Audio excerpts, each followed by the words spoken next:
Hey guys, and we are back with part 2 of this month's layout update, where we're going to be going through the workbench section of the update.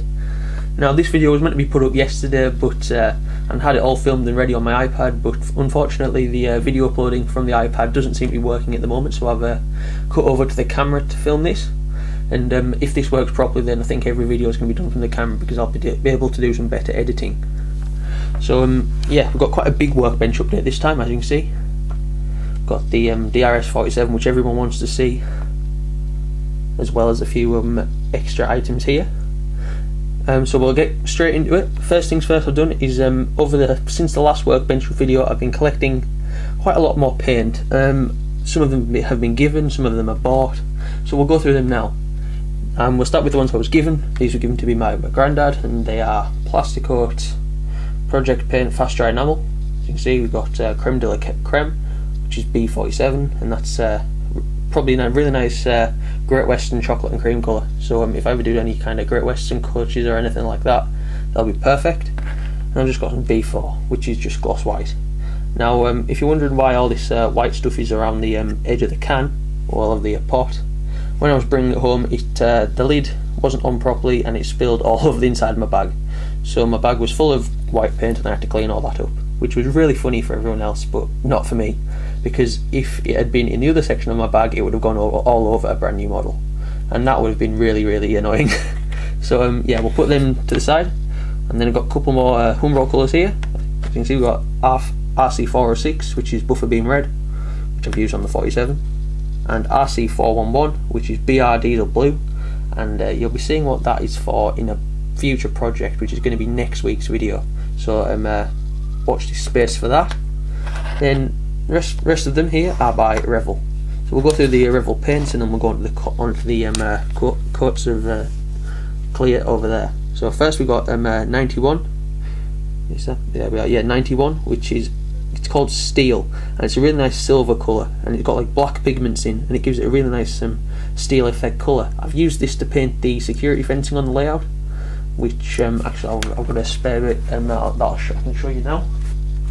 Actually, I think you might be able to see it. Probably doesn't show up very well on camera, but I've painted the security fencing in that colour, and it looks absolutely fantastic. I'll be able to show you it properly more close up on the next layout update video, and that'll work a bit better. But for now, anyway, I was going to weather. That's all you're going to be able to see of it.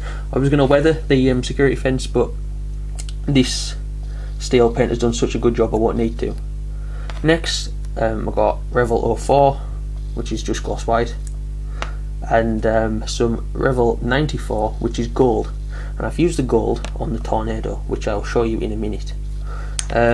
Finally, got a couple of clear coats. I've got some Revel number 1, which is clear gloss, and some Humbrol matte, which as you can see, well, it's matte. And yeah, I've used both of these when applying the transfers to the Class 47. Firstly, went over with a coat of gloss to give it a nice shine, applied the transfer, let it dry in, and then went over the top with the matte to seal it, and it has came out perfectly. So that's all the paints.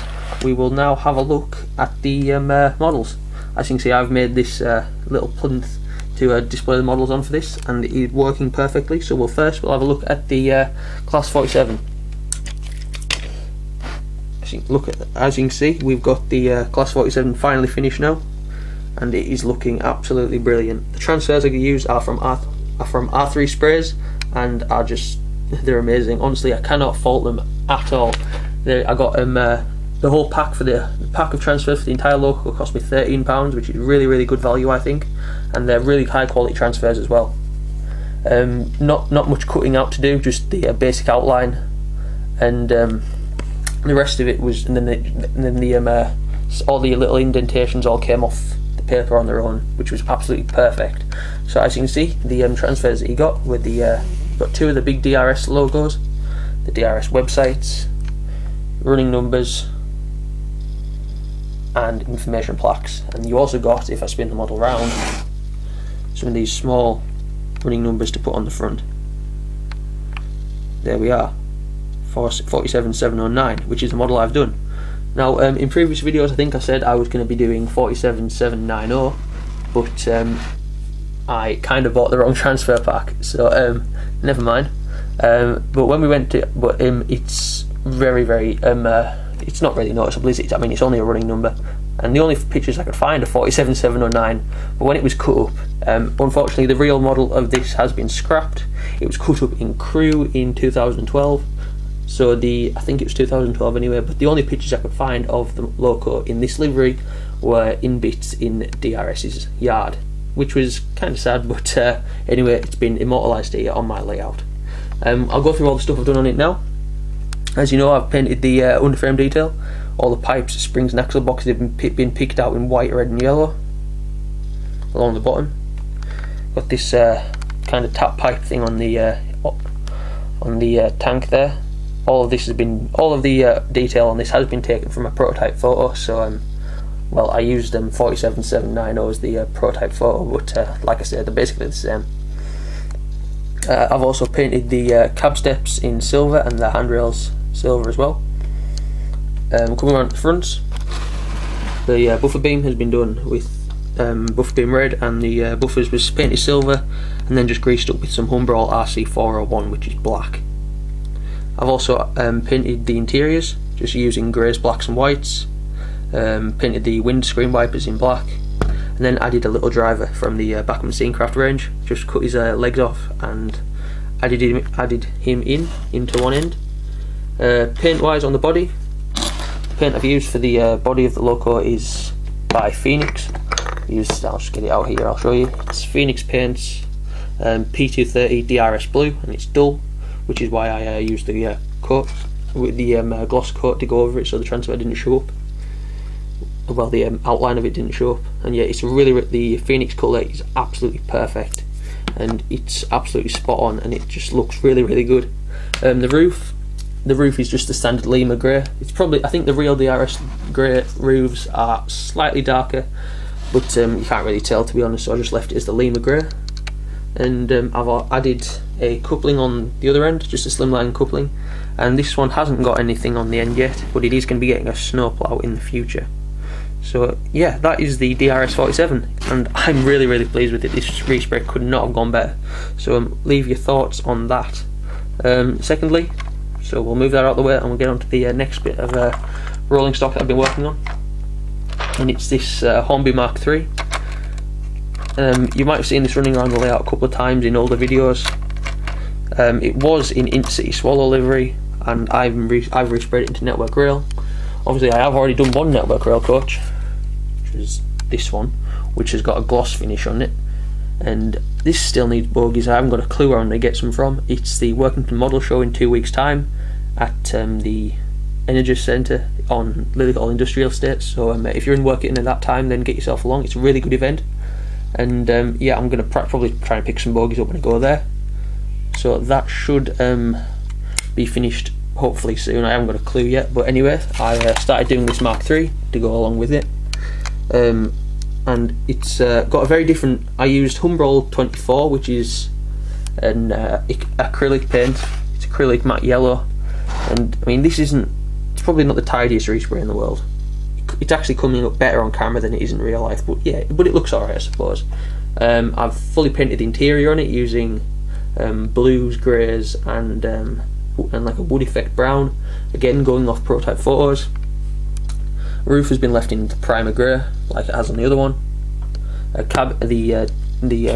coach ends have been done in black. The detail still needs picked out, and I have also got the transfers to add. Obviously I've still got a massive transfer sheet from doing the other coach, so all I need to do now to finish this is pick out the detail on the ends, and then it'll just be a case of getting a coat of gloss on, adding the transfers, and then a coat of matte to take it back to this original condition.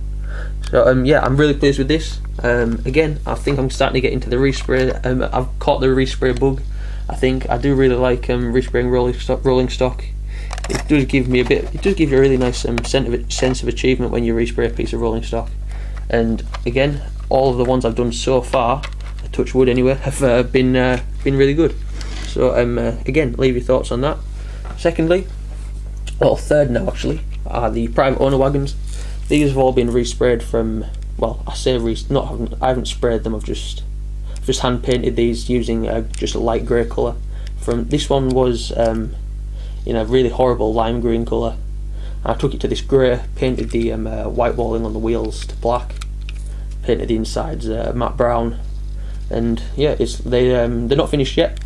They are probably going to get. I'm wanting to add NCB lettering on the side, and obviously a coat of the matte coat.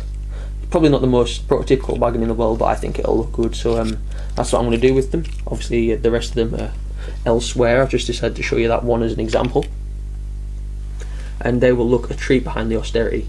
Oh, and one thing I did say when I forgot to mention when I was talking about the Network Rail Coach, I used Humbrol 24, which is an acrylic paint. Don't use acrylic paints when you're respraying. I made that mistake, and it was a nightmare getting it through the airbrush. I had to thin it down so much. So next time I will be using enamel paints, and when you're airbrushing, always try and use enamel, because the acrylics were an absolute nightmare for me. So just remember that. Now, lastly, for this update, I've done quite a bit of detail work on my Tornado. Now, one thing I was never happy with my Tornado was the smoke box front, where obviously this being a railroad one, it didn't have the silver effect, the silver on the smoke box door, which the real loco has. So I fixed that, as you can see. Painted the front silver, and the smoke box darts, and all the detail on the front silver. Greased up the buffers slightly, and I've also done the cylinders in silver as well, as per prototype.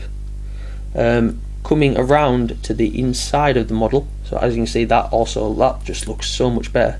It's brought this railroad model around so much just doing the cylinders and the smoke box. It's unbelievable. But what we've also done on it is going to make it look even better. So if we come around to the inside of the model, sorry, I haven't got a tripod to do this. I'm just having to hold it with one hand. But you can see I've fully painted the interior using gold, red, and silver, and white. Again, going off a prototype photo, I've done everything on the inside as the real Tornado is, including the little white gauges at the top. Don't know if you can see that there. I think you can. And yeah, again, this has gone perfect as well, and I'm really pleased with it. And another my scenery work on the layout isn't up to the standard as some other people's are, but I'm starting to get into the detailing move on locos and respraying and detailing them, because it is really fun. And if you haven't tried it yet on your own locos, then I urge you to, because it is really good. And one last thing I want to add to this is a crew, and that should be well, finished really, and a little bit on the tender as well. I painted the gauges white, again going off prototype photo, and the little brake handles for the opening of the water trough and stuff have been done in red on the back of the tender. Greased up the buffers, done the lamps in gold, and yeah, that is everything I've done for this layout update, guys. If you like what you see, don't forget to like, comment, and subscribe. Should have a video of the Working in Model show coming in a few weeks, as well as starting a new series on respraying next week, and I'd like to add, and possibly a running video with the Class 47, but it just depends on how much time I've got before Christmas, because with it only being about 7 or 8 weeks till Christmas now, work on the layout is going to start hotting up a lot more with new products. So until then, take care, and I'll see you next time. Bye.